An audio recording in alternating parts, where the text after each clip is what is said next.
Меня очень часто спрашивают про калории. Сколько калорий допустимо на кето-диете? Сначала поговорим о том, сколько жира содержится в теле. Допустим, женщина весит 63,5 килограмма. Она в хорошей форме. Жир составляет 23% от массы ее тела. Это около 14,5 килограммов.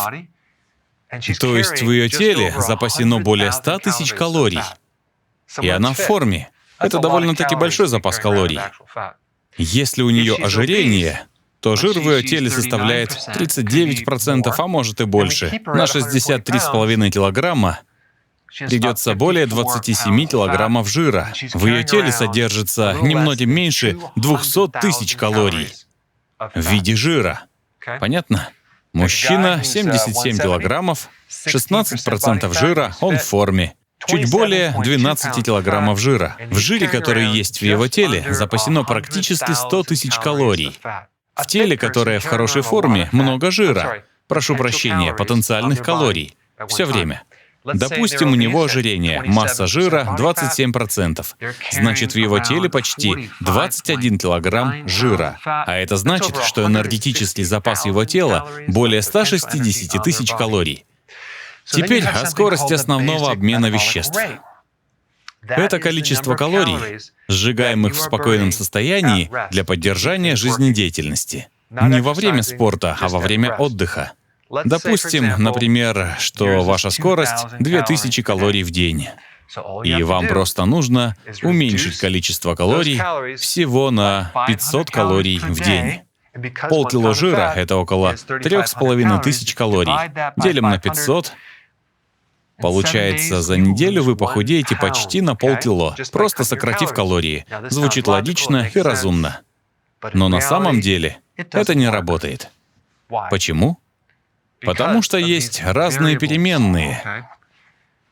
Скорость основного обмена веществ зависит от возраста. Гипофункция щитовидки заметно ее снижает. Если у вас инсулинорезистентность, то есть преддиабет или диабет, то уровень инсулина будет высоким, и худеть вы не будете. Физические упражнения могут повлиять на вес процентов на 15. Стресс может помешать вам худеть. Будете вы худеть или нет, зависит и от количества сна. И, конечно же, от скорости обмена веществ. Сюда относятся все эти моменты. Сколько раз вы сидели на диете? Чем чаще, тем медленнее обмен веществ. Ведь вы едите меньше, и телу приходится это компенсировать. И, наконец, такая переменная. Каким образом калории воздействуют на гормоны? Тип потребляемых калорий. Сторонники постоянного подсчета калорий все время это игнорируют. Есть еще и физические проблемы. Аутоиммунные заболевания, воспаление и так далее. Они могут заблокировать способность худеть. И есть еще такая переменная, особенно когда вы на кето. Если вы проверите себя и окажется, что вы сжигаете жир, а вы его сжигаете, ведь вы в глубоком кетозе, вы радуетесь, но совсем не худеете. Так бывает, потому что сжигаемые вами кетоны или калории жира — это жир, который вы едите, а не ваши собственные жировые запасы. Так что не надо ломать голову и высчитывать калории. Лучше я вам кое-что порекомендую, и вы посмотрите, что для вас работает, сколько калорий вам нужно и сколько раз вам нужно есть. Итак, каждый раз, когда вы едите, в конце приема пищи вы либо все еще голодны, либо вы сыты, но в то же время вы не переели, либо набили желудок под завязку, и вам некомфортно. Второй вариант самый оптимальный. Вы сыты, наелись, но не испытываете дискомфорта. Так что не считайте калории, а просто стремитесь вот к этому. Но начните здесь. Начните с кето. Вы уменьшите количество углеводов. Вы начнете входить в кетоз, переключитесь на сжигание жира.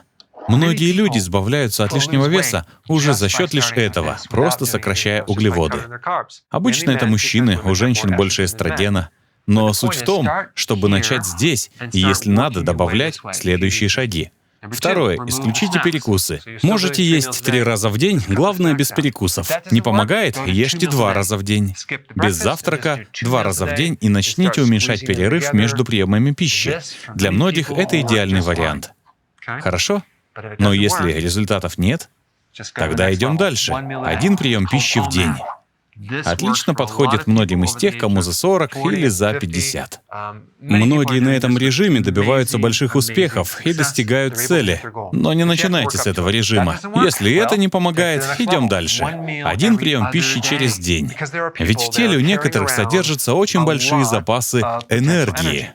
Помните слайд? Женщина весила 63,5 килограмма. У нее вот такой процент жира. В ее жировых запасах почти 200 тысяч калорий.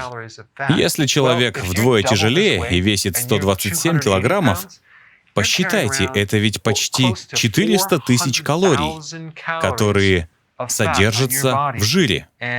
Хотите похудеть быстрее и начать сжигать жир? Придется есть 1 раз через день, и вы получите результат. Итак, вот простые критерии, чтобы понять, сколько нужно калорий. Сытость после еды, и то, худеете ли вы на каком-то из этих режимов. И всегда можно добавить упражнения.